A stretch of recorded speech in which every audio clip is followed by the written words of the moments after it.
Tu pèses sur play? Ouais. Non, c'est rewind, ça. Pèse sur play. Excuse-moi. Non, play, coudonc. Le truc avec le triangle, là, à droite, là. Oui, je le sais. Non, mal le faire. Tasse-toi de là. Non, hein. c'est correct. La ligne des mêlés. La ligne des mêlés. La ligne des mêlés. La ligne des mêlés. La ligne des mêlés. La ligne des mêlés. C'est la ligne des mêlés, là. La ligne des mêlés. Je comprends pas ce que tu veux. Voici la ligne des mêlés avec Arnaud Gascon-Nadon. On n'aura pas la fin du mois de novembre qu'on a eu l'année dernière. L'année dernière, c'était un peu exceptionnel. Là. Les Alouettes sortent de nulle part, s'en vont jusqu'à la finale de l'Est, 9 revirements, pètent les Argos, s'en vont à la Coupe Grey, après ça, battent les Bombers, merci, bonsoir. Grosse parade, le champagne, c'était le fun, c'est extraordinaire. Et aussi, si vous êtes de Montréal, ben l'année passée, c'était bien le fun pour Montréal parce que c'était un peu le pedigree du football. Là. Les Carabins s'en vont jusqu'à la Coupe Vanier, gagnent la Coupe Vanier, puis tout le monde est beau, tout le monde est fin. Ben, cette année, ça se passera pas. Ça se passera pas. Fait que commençons par... on va commencer par les Alouettes. OK? Tout ce que j'entends depuis samedi, les Alouettes ont échappé le match. Les Alouettes se sont battus eux-mêmes. Les Alouettes étaient ici. Les Alouettes, c'est ça. Hey! Je regarde les reprises, là. Les Alouettes ont joué de loin la meilleure équipe de l'Est dans les 5 dernières années. Même pas proche. Même pas proche. Je veux pas rien enlever aux Alouettes, là. Et l'année passée, c'était une belle histoire d'amour, OK? T'es à Punta Cana pendant une semaine, t'en croises une jolie, t'oublies le restant de ta vie, là. Il me semblait qu'on était dû pour aller à Punta Cana. Il me semblait qu'on était dû. D'ailleurs. mais c'est ça l'année passée. Je veux dire, c'était ça. C'était une histoire d'amour qui se peut pas, tu sais, dans le sens où...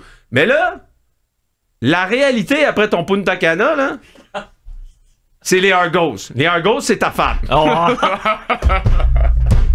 They're back. Non, mais puis elle t'attendait de pied ferme. Elle t'attendait de pied ferme. Non, mais c'est ça la vraie histoire. C'est que... Est-ce que les Alouettes étaient... Tu sais, les Alouettes ont profité d'une fin de saison romantique l'année dernière. Disons-le comme ça. Okay? Romantique. OK? Est-ce que Darnell Sankey n'est pas apparu directement des cieux l'année dernière, là?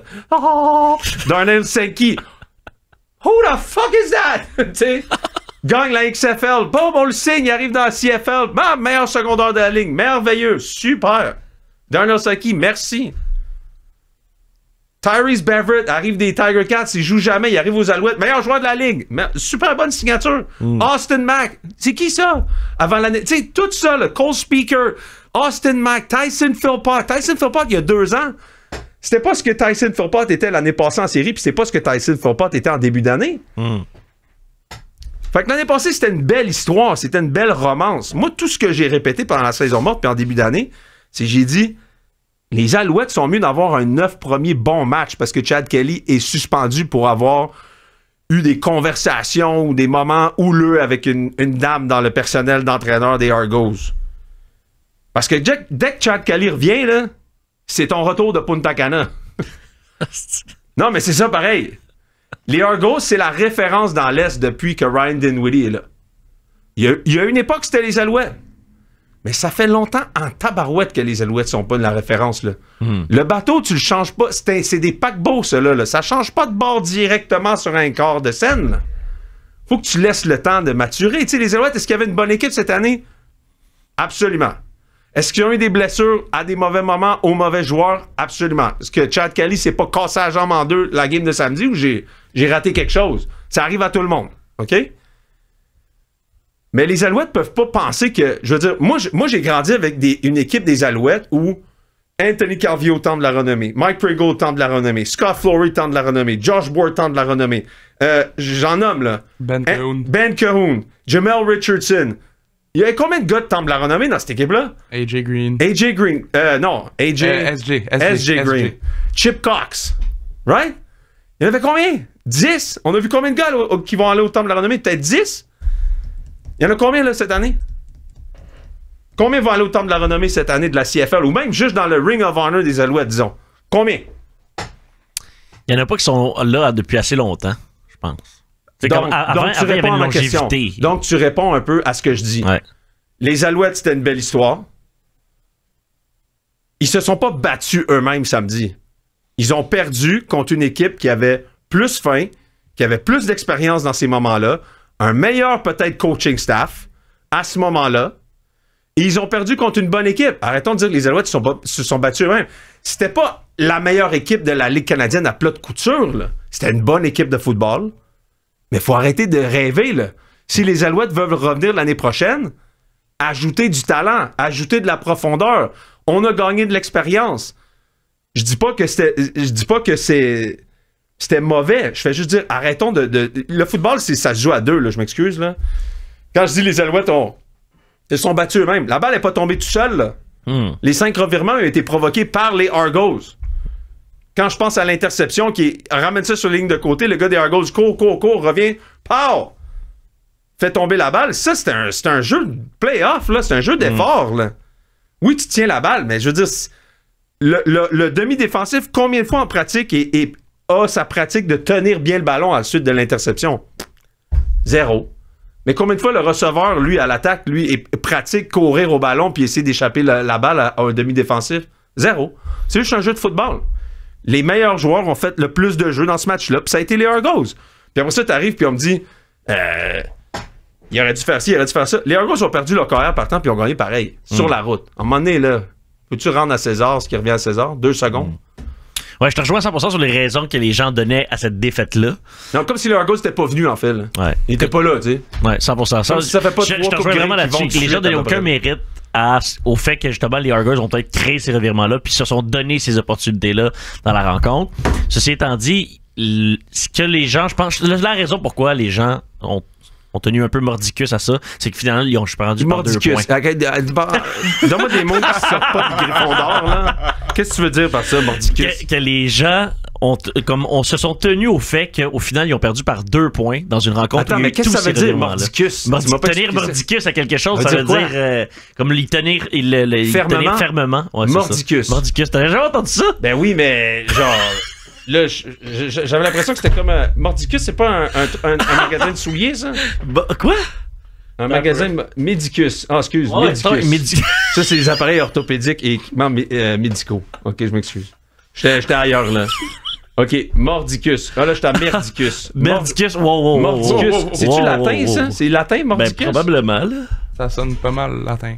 Je pensais pas... Tu parles en latin, toi? Ben, écoute, occasionnellement, hein. Ben ouais. Après Syrianus, Mordicus. Syrianus, Mordicus, Eberflus. OK, donc... qu'est-ce que tu disais? J'ai juste entendu Mordicus. Non, ce que je disais, c'est que la raison pourquoi les gens se sont comme tenus à ça, au fait que les Alouettes ont été de l'auto-sabotage, parce qu'au final, ils ont perdu par 2 points. Ouais. Fait que les gens associent immédiatement le fait que si moindrement on avait été capable de pas faire ces revirements-là, on aurait gagné. Ouais, mais avec des sites en Paris, tu sais. Ouais. Et à Punta Cana. Guerrero, Punta Cana. Guerrero no está esperando. Punta Cana. S'il y en a qui se demandent, on a eu un épisode de jeudi dernier où on a parlé de Isaac Guerrero des 49ers. Fantastico. Et en espérant qu'il parle espagnol, parce qu'on y a parlé. Mais non, mais écoute, moi, c'est plus pour dire que je veux juste relater certains faits, tu sais. Les Alouettes, c'est pas la meilleure équipe des Alouettes que j'ai vue dans ma vie, là. Non, ça c'est clair. Sur papier, là. C'est une bonne équipe. C'est une bonne équipe, mais il leur manque du jus, là. Il leur manque du jus parce qu'ils ont... Je veux dire, il leur manque du jus, là. Ils auraient peut-être dû gagner ce match-là, mais il leur manque un peu de jus dans cette équipe-là.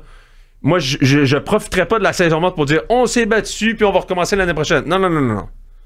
T'as perdu contre une équipe qui est venue te battre chez vous, qui a perdu son carrière. Tu perdais par 12 là, avant que Chad Kelly se blesse. Là, c'était pas comme... C'était pas fini là. Ça aurait pu être pire. T'as donné un toucher sur les unités spéciales. T'as eu 5... Ajouter du talent à cette équipe-là.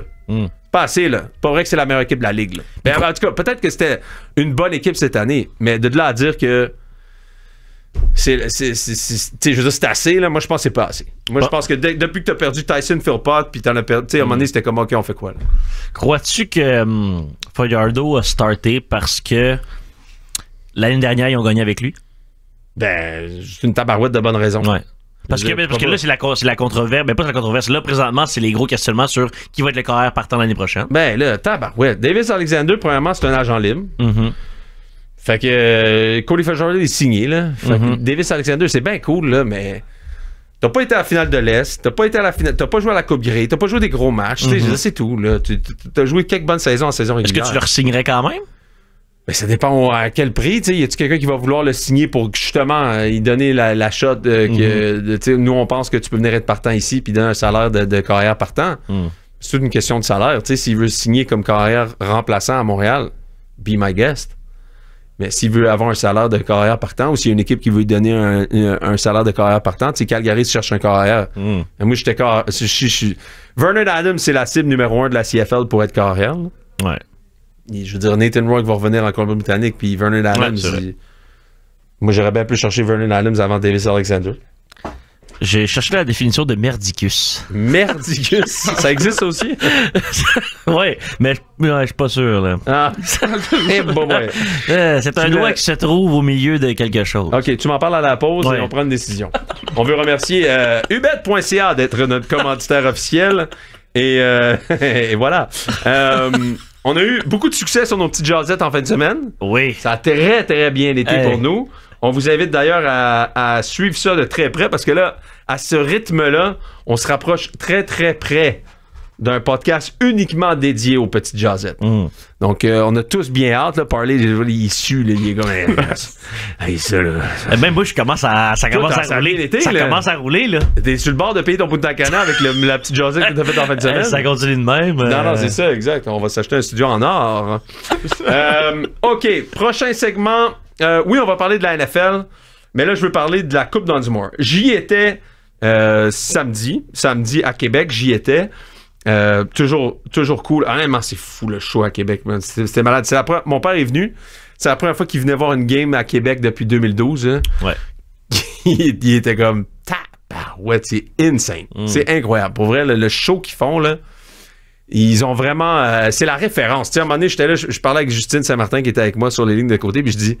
Hey, on a quand même le cul bordé de nous, quand même pas pire là, de faire des games à Québec comme ça souvent parce que tu sais, il reste que le football universitaire c'est gros au Québec là, mais moi j'ai déjà joué à Calgary une demi-finale canadienne devant 75 personnes à moins 27 là. Tu comprends, c'est pas gros partout là. Tu sais, Bishop, mettons, là ils ont une belle année, c'est cool là, mais il y a peut-être 3000 personnes qui viennent voir un match. Les Carabins c'est cool, mais il y a peut-être 5000. Québec c'était 18 000. Avec le tailgate qui commence à 6h le matin, tu sais, l'ambiance, les feux d'artifice. Hey, il y avait des feux d'artifice à chaque toucher. Pas des feux d'artifice de Saint-Jean-Baptiste, si, avec un couple à Saint-Lin qui font 2-3 affaires sauter dans leur cours, là. Des vrais feux d'artifice, là. Pow! J'étais là, Colin de bin. En tout cas, fait que ça, c'est ça. Le show est extraordinaire. Moi, j'avais pris en entrée de jeu, on l'avait dit au podcast, je pense que j'aurais cru que les Carabins auraient gagné la game. Parce que je pensais qu'ils avaient comme plus de talent brut là, à maturité, là, genre comme Jonathan Sénécal, comme Jeremiah Ojo, comme leur ligne à l'attaque, comme certains joueurs qu'on aurait cru qui auraient été habillés au début de l'année, comme Nicky Farinaccio ou Hassan Desso ou autre. Mais l'équipe la plus stable toute l'année a gagné. Ouais. C'est pas plus compliqué que ça. La plus structurée. La plus stable. Ils n'ont pas dérogé de leur plan vraiment pendant le match. Ça a été... en deuxième demi, par exemple, ils ont absolument juste terminado Montréal. Ça a été fini en deuxième demi. Montréal n'a pas réussi à faire quoi que ce soit de la deuxième demi. Mais je te dis, là, je regardais beaucoup de films en entrée de jeu, puis je regardais un peu les derniers matchs des Carabins, puis je regardais, puis je me disais, c'est le fun la game qu'on avait vu à Montréal, tu sais. Le festival offensif qu'on avait vu, la belle exécution, je trouvais que c'était vraiment le fun, tu sais. Pas nécessairement le festival offensif, là, mais une belle exécution de chaque côté. Et l'affaire que j'ai réalisée, c'est que Laval ont exécuté toute l'année. C'est juste Montréal, en fait, qu'ils ont exécuté une fois sur deux. Ouais. Tu sais, puis c'était... Et là, depuis quelques semaines, on aurait dit que Jonathan puis cette attaque-là exécutait à un haut niveau. Puis en entrée de jeu, je regardais souvent, là, je regardais le film des derniers matchs, puis je regardais une forme de choses qui se répétaient. Là. En début de match, Jonathan, mettons, je prends le match contre Laval et autres après, ça commençait toujours, tu sais, on le sait qu'il y a un bras de 40 verges, 50 verges, on sait qu'il est capable d'être précis, qu'il est athlétique, mais tous les matchs commençaient avec des petites passes faciles, des passes dans le flanc, des petites passes à ses porteurs de ballon. Très simple. On gagne 6 verges. Boum, on gagne 8 verges. Boum, super simple. On envoie Carl Chabot en motion. Boum, boum, boum, on fait un petit tracé où on feinte à l'intérieur vers l'extérieur. Tu sais, des petits tracés simples. Oui, on est capable d'avoir un bras extraordinaire, mais on commence ça tranquillement. Puis, Montréal, dans les statistiques, on regardait avec notre recherchiste à TVA Sport, c'est la pire équipe pour courir le ballon en premier essai de la Ligue. Fait que là, moi, je suis là, je me place sur la ligne de côté. Je suis avec Alex Surprenant, qui est le coach à McGill, un ancien de Laval. C'est un gars hyper brillant dans le football. Puis on se parlait un peu comme une conversation plus, disons, poussée de football que je peux avoir sur les réseaux en ce moment parce qu'on perdrait tout le monde avec le langage qu'on parle, puis ça irait trop vite. Puis on parlait, puis on se disait, qu'est-ce que tu penses voir? Qu'est-ce que tu penses qu'il devrait faire? Telle affaire. Puis j'ai dit, s'ils se mettent à courir en premier essai, là, à jouer aux échecs, là, j'espère qu'ils sont agressifs avec Jonathan. J'espère que c'est clair dès le premier jeu du match que la balle passe dans les mains de Jonathan. Premier jeu du match, Caravelle fait une petite course que je les ai pas vu faire depuis les dernières semaines. Premier jeu de la game, fait une petite course en plein milieu. Moins une verge, genre, ou 0 verge. Je te jure, là, j'ai regardé Alex puis je me suis dit, bah, et voilà. Je sais pas, c'est juste un feeling parce que t'écris les jeux, tu sais, pour ceux qui ne savent peut-être pas à la maison, les coordinateurs à l'attaque écrivent les premiers jeux du match. Souvent, c'est les 10 ou les 15 premiers. Donc, en réunion, là, avec le coach en chef, il s'assoit puis il dit, voici, ça va être quoi nos 12 premiers jeux. Puis là, tout le monde fait, OK, c'est bon, on va y aller avec ça. OK, c'est bon, on va y aller avec ça. Pourquoi faire quelque chose à la Dunsmore qui fonctionne pas depuis le début de l'année? Pourquoi tu fais ça? Puis là, je me suis dit, je comprends pas ça de certains coachs. De juste vouloir trop réfléchir. La game, elle se passe dans les mains de tes meilleurs joueurs. Justin Thier, en fin de match, il a dit, de la merde avec la course, j'envoie ça à Olivier Cool. That's it, that's all. On a beau dire que les Alouettes se sont plantés au deuxième quart, puis on a envoyé ça en 2-2, puis on n'aurait jamais dû faire ça, on aurait dû courir. Dans les matchs importants, tu donnes la balle à tes meilleurs joueurs. Ride or die. C'est comme ça que tu gagnes, je m'excuse, c'est pas plus compliqué que ça, là. Tu vis ou tu meurs avec ça. Des Carabins qui se présentent à Laval, puis je fais, pourquoi tu te sors de ton plan de match qui va bien depuis genre un mois? Pourquoi tu fais ça simple de même? Je me dis, bon, qu'est-ce qu'ils sont venus faire? Puis j'ai vu peut-être 2 fois Jonathan mettre la balle dans les airs sérieusement. Tout le match s'est fait cogner. 21-38, 233 verges. C'est-tu pas les statistiques qu'on avait sorties toute l'année en disant, Jonathan contre Laval, c'est 16-27 pour 175 verges. Puis là-dessus, il y a une balle en fin de match qui est à peu près 50 verges pour un toucher. Fait que sinon, Jonathan, si t'enlèves ça, là, il est 20-37 pour 190 verges, un touché. Mais comme tu dis... C'est pas assez, là. C'est pas assez. Puis c'est pas juste... Ces receveurs ont échappé des ballons. C'était terrible. Ah, ça va aucun sens. C'est terrible. Mais première journée du camp, je suis allé là-bas puis les receveurs échappaient des ballons. T'as eu toute l'année pour gérer ça. Puis t'as le meilleur carrière. Pourquoi t'as pas les meilleurs receveurs de la conférence? Pourquoi Olivier Coul n'est pas à Montréal? Tu sais, c'est ça que je me... Là, c'est sûr, je dis pas tout ça à cause que je me suis trompé dans ma prédiction puis je vais avoir de l'air brillant. Non, c'est pas ça. Mais ce que je veux dire, c'est que ça me frustre quand même parce que je trouve ça plate pour les joueurs. Toutes les équipes confondues, là. Je trouve ça plate pour les joueurs quand la game passe pas par eux autres, en fait. Et c'est ça que je trouve plate, tu sais. Puis c'est quelque chose que j'entendais pendant le reportage, que généralement, rendu à la Coupe Dunsmore, c'est des matchs où les équipes jouent safe. Puis où les équipes font attention. Puis justement, tu touches ce point-là. J'ai eu de la difficulté avec le coaching de Montréal pendant ce match-là à plusieurs niveaux. Autant même le défensivement, là, justement, tu parles de Cool, qui faisait ce qu'il voulait pendant toute la rencontre, puis il n'y a pas eu beaucoup d'ajustements à ce niveau-là. Sur le dernier jeu, justement, offensif du Rouge-et-Or, le jeu clé, évidemment, la passe complétée, c'est encore une situation de man-to-man, de homme à homme. Puis les unités spéciales, ça a été difficile. Offensivement, ça a été difficile. Fait qu'en quelque part, pour moi, cette victoire-là du Rouge-et-Or, c'est un travail des entraîneurs de Laval, mais qui a commencé le jour 1 du camp jusqu'à cette game-là, puis ça a été une domination sur l'année complète. Ça a été une progression pour l'année complète, mais ils t'ont pas étonné là, à la Dunsmore. Là. Non. Laval, c'est exactement ce à quoi je m'attendais. Ils ont fait ça chaque semaine. Ouais. Chaque semaine. Je veux dire, j'ai pas vu une passe, je pense, dans le milieu du terrain de Laval de l'année. Ils lancent sur les traits assurés, dans les flancs, puis Arnaud Desjardins est 27 en 37. Je veux dire, à un moment donné, ils te le disent ce qu'ils font. Puis Montréal, de l'autre côté, je me dis, tes receveurs sont possibles. Hey! Tu payes tout le monde pour recruter à temps plein, pour recruter les meilleurs receveurs. Pourquoi Olivier Coul n'est pas chez vous? T'as le meilleur carrière! Tu sais, je veux dire, il y a quelque chose qui cloche, là, dans le sens où...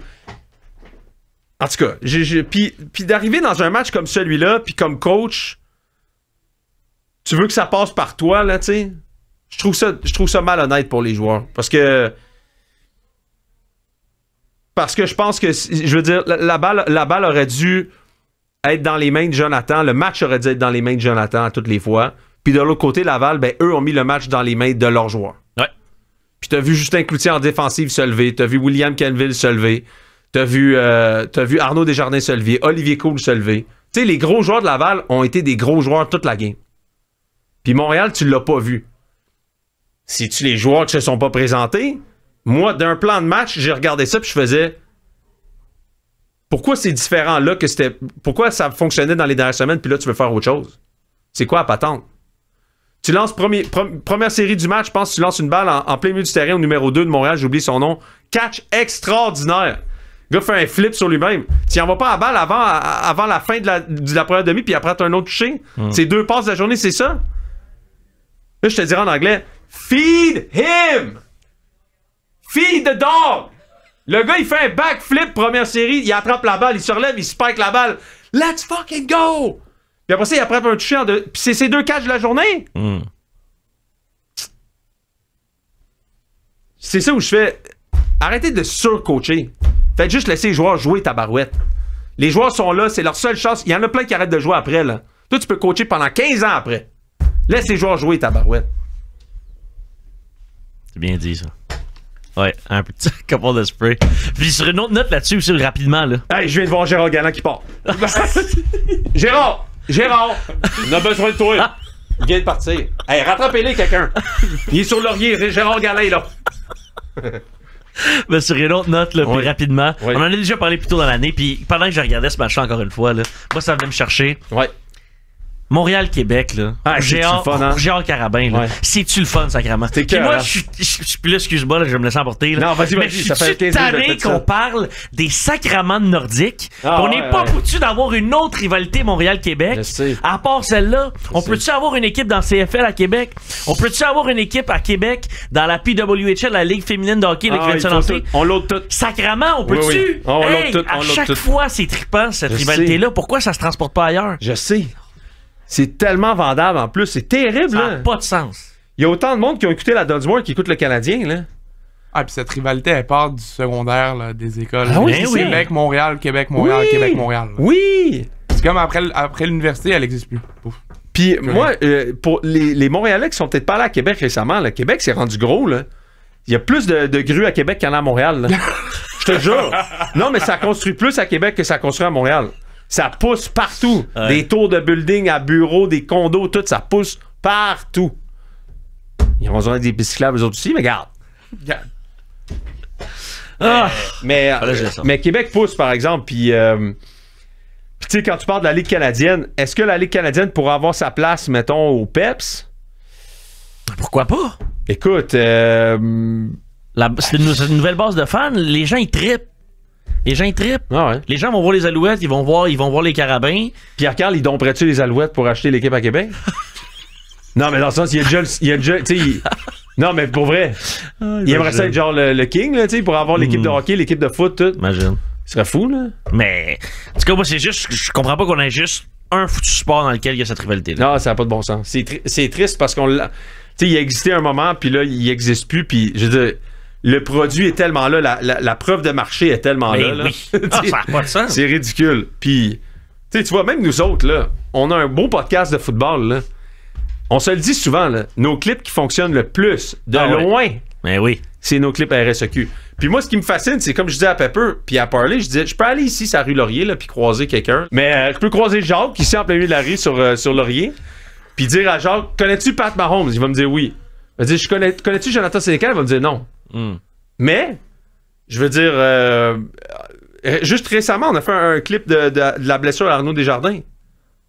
C'est vrai que c'était étrange comme histoire. On est rendu à 90 minutes sur À TikTok. peu près 100 000 vues en même pas une semaine. Le monde a soif de ça. Le monde veut entendre parler de cette rivalité-là, puis on le voit, nous autres, dans nos statistiques.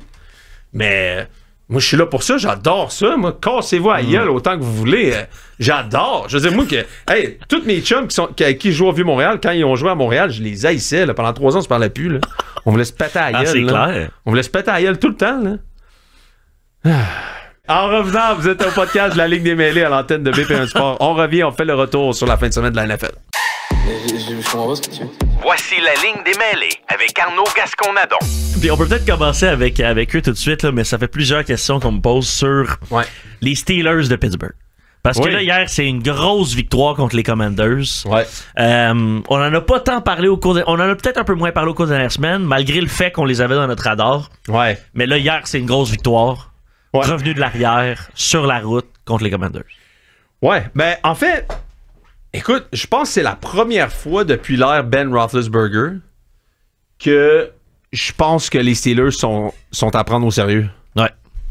J'aurais jamais cru vraiment dire ça parce que Au début de l'année, t'étais pas là au début. Ben, parce que Russell Wilson, Justin Fields, tu sais, quel visage qu'on va voir là-dedans. Mais là, je l'avais dit au dernier podcast, c'est la première fois que les Steelers, depuis 1973, vont chercher 2 joueurs à la date limite des transactions. Première fois qu'ils sont aussi actifs depuis 1973. Preston Smith pour acheter de la profondeur, puis Mike Williams pour ajouter aussi de la profondeur, mais ça donne qu'aux Steelers, t'en as pas beaucoup, fait que c'est ton deuxième receveur. Ben écoute, je veux dire, hier, il m'apparaissait très solide. Ben oui. Contre une excellente équipe. Où là, je faisais, attends une minute, là. Les Steelers sont pas si loin finalement. Si t'as un Russell Wilson qui joue sérieusement, comme il joue depuis 3 matchs, je pense qu'il y a autant de passes de toucher en 3 matchs que Kenny Pickett a eu l'année passée. Ouais. Ah, il est efficace. Fait que là, t'as comme Mike Tomlin, t'as une défensive extraordinaire, puis une stabilité. On vient de parler du Rouge et Or pendant 15 minutes. Une stabilité extraordinaire. T'as Russell Wilson qui, sa spécialité, c'est la longue balle, puis t'as George Pickens puis Mike Williams qui, justement, font très, très bien ça, les deux. Puis t'es capable de courir le ballon, ou t'es capable, en tout cas, t'as une assez bonne ligne à l'attaque, puis t'as un assez bon jeu au sol pour contrôler l'horloge. Je pense qu'hier, ils ont eu la balle à peu près pendant 36 ou 37 minutes. Ouais. Je veux dire, est-ce qu'ils sont si différents que ça des Chiefs? Très semblable. Très semblables. Puis en plus, ils jouent contre le jour de Noël. C'est vrai, j'ai vu ça. Oh. Ça va être gros, ça. Puis en début d'année, il reste qu'il y a la cédule des Steelers qui est très difficile. En fin d'année, t'as comme un parcours extraordinaire que les Steelers vont devoir négocier. Mais la beauté de tout ça, c'est que les Steelers sont 7-2, puis ils ont peut-être un des meilleurs coachs de la NFL, puis un des meilleurs rendements quand ils sont négligés. Donc c'est comme, pour eux, il n'y a pas de problème. Ils n'ont pas joué un match de division encore, par exemple. Ça, faut quand même noter ça. Mais là, ils jouent les Ravens. Fait on va regarder la fin du calendrier. Parce que l'année passée, ils ont eu 9 victoires. Puis moi, je me souviens, quand ils ont été chercher Russell Wilson, je me disais, c'est impossible que Russell te donne pas 2 victoires de plus que Kenny Pickett.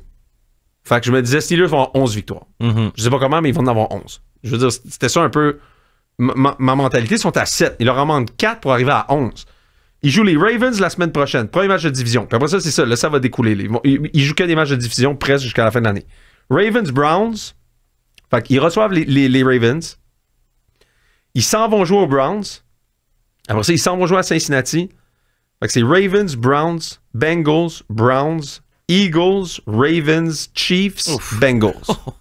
C'est quand même tough. Moi, tout ce que je sais, c'est que j'ai entendu Browns 2 fois. Fait qu'au moins 2 victoires. Puis les Bengals, probablement qu'ils vont les battre aussi. Exact. Fait que t'as raison. Fait qu'il y a Browns 2 fois. Fait qu'on peut prétendre qu'ils seraient comme à 9 victoires là assez facilement. Ils en volent une aux Ravens. Ils en volent toujours une aux Ravens. Ouais. Ils vont être à 10. Sont-ils capables de battre les Eagles à Philadelphie? Ça sera pas simple, mais Mike Tomlin, road underdog? Je veux dire, je le prends n'importe quand. Je le prends n'importe quand. Sont-ils capables de battre les Chiefs le 25 décembre à Pittsburgh? Je pense que oui. Puis les Bengals. Fait qu'on regarde peut-être un 12-13 victoires du côté des Steelers cette année. Moi, puis là, comparativement aux dernières années, je pense pas que ça va être une équipe. Genre, je voudrais pas affronter les Steelers en séries éliminatoires. C'est ça l'affaire. Tu les mets-tu devant les Ravens? Je les mets-tu devant? Parce que la défense des Ravens montre plusieurs faiblesses depuis quelques semaines. Je pense que oui. Écoute, je serais pas gêné de dire que Ravens Steelers en séries éliminatoires. Ça serait bon, ça. Je pense que j'aime mieux les Steelers puis Mike Tomlin que John Harbaugh puis Lamar Jackson. Je pense. Mais c'est sûr que ça va être serré. Un gars qui a vraiment mal paru puis qui paraît très mal depuis le début de l'année, puis c'est plate, mais moi je parle de tout dans la vie, c'est Benjamin Saint-Just, là. Ouais. Sur le toucher de Mike, c'est très très rough. Il est coté 105e sur 109 demi de coin en ce moment dans PFF. Ah, ça va pas, là. Ça va vraiment pas du côté de Benjamin, puis j'espère qu'il peut se remettre sur les rails parce que t'es toujours reconnu pour ton dernier jeu, puis là, il y a eu de l'air en fin de semaine. Ça a vraiment pas bien paru. Non, ça a vraiment pas bien paru du côté de Benjamin en fin de semaine. Surtout sur le gros toucher de Mike Williams en 3 et 12, je pense qu'il est passé directement devant lui pour un toucher. Au moins, Lattimore arrive, là. Ouais, mais si Lattimore arrive, c'est pas, c'est beau, il y a une raison. Benjamin s'en va où? À Bunagana? Lui aussi. Non, mais tu sais, c'est ça pareil, là. Prochain affrontement. Ouais. Écoute, je m'attendais pas à ce que l'équipe puisse faire ça. Gagner malgré 5 interceptions. Ouais. Sur la route, en tirant de l'arrière à la demi comme ça. Victoire des Lions 26-23 contre Houston. Ouais. Écoute, les Lions, c'est phénoménal. Là. Je veux dire, je pense que là, pour la première fois de l'année, j'ai mis numéro 1 de mon power ranking. Ah ouais, devant les Chiefs. Devant les Chiefs. Non, mais là, c'est parce qu'ils te battent de trop de façons différentes. Ouais. Là. Puis là, c'est rendu fou. Une affaire qui est cool, c'est que Jared Goff sera pas MVP de la Ligue. Ouais, ça a été réglé hier. Je suis assez rassuré de ça parce que là, j'aurais vraiment comme fait non, là, c'est pas ça a été réglé.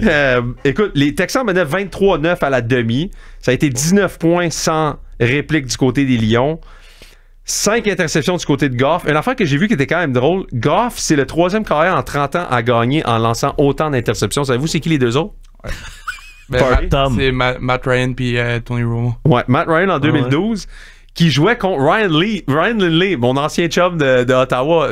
S'il y en a qui suivaient un peu Ottawa, on le surnommait Steve Vachon. Puis Ryan Lindley, il a appris le français, puis tout, c'était un de nos boys. Là. Ryan Lindley était extraordinaire, mais il était pourri comme corps. Fait que Matt Ryan 2012 et Tony Romo 2017. Tu trouves pas que quand j'ai entendu ça, je me suis dit, ah ben, Jared Goff, en fait, c'est juste Matt Ryan et Tony Romo ensemble. C'est vrai, non? C'est vrai que c'est un bon mix. On cherche tout le temps parce que là, t'entendais depuis le début de l'année, Jared Goff va être joueur le plus utile. Puis là, t'entends ça, tu dis, c'est le premier quart depuis Matt Ryan puis Tony Romo, t'es comme, ah! Ben oui, c'est ça, c'est juste Matt Ryan puis Tony Romo. Je m'enflamme avec rien, tu sais. Mais les Lions sont vraiment forts. Les Lions ils sont vraiment forts, ils sont rodés. On dirait qu'il n'y a rien qui les ébranle. C'est une équipe qui est montée par Dan Campbell de main de génie, là, honnêtement. Là, ouais. Écoute, son équipe, il l'a là, dans le creux de sa main. Là, il peut faire ce qu'il veut avec eux autres. T'arrives, il sort de la demi, il dit ça va nous prendre un revirement en premier jeu de la demi. Bon, revirement. Ouais. Tu fais OK, mais son équipe répond bien à lui, ils lui font confiance. Il s'est tellement calmé aussi avec les années. Ça en va chercher le batteur de la XFL qui te ramasse des touchés. Je veux dire, Jesse Bates, c'est ça son nom? Grosse patte en plus, ce gars-là. Mais tu sais, tout lui sourit d'une certaine façon. Tout lui sourit, puis j'ai juste l'impression que c'est peut-être l'année des Lions. Tu sais, comme l'année des Eagles, il y a quelques années, là. Oh, ouais. Les Eagles ont quand même gagné le Super Bowl contre Tom Brady. J'ai l'impression que c'est l'année des Lions. Je sais pas pour vous autres, mais là c'est trop, là. C'est trop de semaines où, comme... Tu sais, les Chiefs aussi en ont gagné une quand même où tu fais, là, voyons, tabarouette, ça n'a pas de bon sens. Mais la même semaine, les Lions font la même affaire. Puis c'est ça, c'est de la force mentale qu'ils sont en train de démontrer. Parce que hier, tout y était. Le mental. Parce que hier, tout y était pour lâcher prise. Ouais. Tu sais, tu fais ton interception en début de deuxième demi, puis là, tu relances tout de suite une interception. Ouais. Généralement, là, 90% des équipes vont relâcher à ce moment-là puis vont arrêter d'y croire. Mais chaque obstacle qu'il y a eu hier, constamment, il revenait. Fait que non, c'est clair pour moi que là, c'est une équipe qui, en tout cas, j'ose croire et j'espère, vont battre les Chiefs. Mais justement, en parlant des Chiefs, c'est proche de l'échapper hier, puis comme tu l'as dit, ça s'est déroulé sur un botté bloqué. Ouais, ben. Ça t'inquiète-tu un peu, là? Parce que moi, je vous ai demandé la semaine dernière si ça vous inquiétait un peu. Hey, les Chiefs, ça fait 15 games de suite qu'ils gagnent. Je sais, mec. Quand même, là. 15 matchs de suite. Puis, regardez ça, on parlait des Lions 2 secondes. Ça fait 15 matchs de suite qu'ils gagnent par un total de moins de 100 points d'écart dans les 15 matchs combinés. Donc, tous les 15 matchs, ils ont gagné ça par moins de 100 points.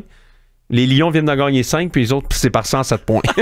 Les Chiefs, ils ont remporté 9 matchs de suite. Dans lesquels ils perdaient par 7 ou plus. Ouais, j'ai vu ça aussi. Ça fait donc depuis Week 17 l'année passée. Ouais. Il y a Week 17, il y avait, je pense, contre les Bills en série, le Super Bowl. Ouais. Puis après, je pense qu'il y a eu un stretch de Week 2, 3, 4. Ouais, où ils perdaient back-to-back. Ouais.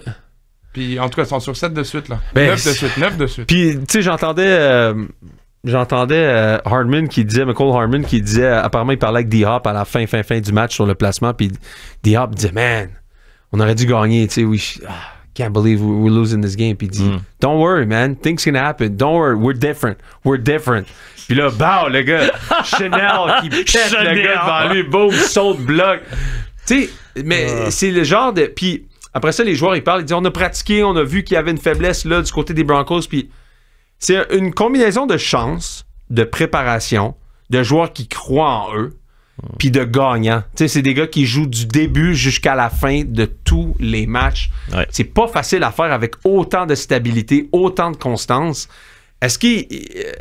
Pat ne gagne plus des... On pense toujours à Pat, genre sa première année comme partant à 50 postes de toucher, mais ça fait longtemps qu'il n'est plus ce gars-là. Ou en tout cas, je dis pas qu'il n'est pas ce gars-là, mais ça fait longtemps qu'il ne joue plus dans ce système-là. Il n'a plus besoin de le faire. Il n'a pas besoin... Je pense qu'il aimerait ça le faire, mais je pense que c'est l'équipe... Il a très bien compris comment gagner. Puis je pense que ça passe pas nécessairement par ça. Je pense que eux autres, leur façon de gagner maintenant, c'est un peu comme Tom Brady l'a fait avec des Pats pendant bien longtemps. C'est les 3 facettes de jeu qui jouent ensemble. Défensive serrée, Pat qui commet pas de revirement au mauvais moment. Puis je te dirais que, tu sais, je repense aux Alouettes. Je fais un parallèle avec les Alouettes, mais je peux parler des Chiefs. Mais les Chiefs se tirent pas dans le pied. Jamais. Tu sais, tout le temps, c'est l'équipe la moins pénalisée du match.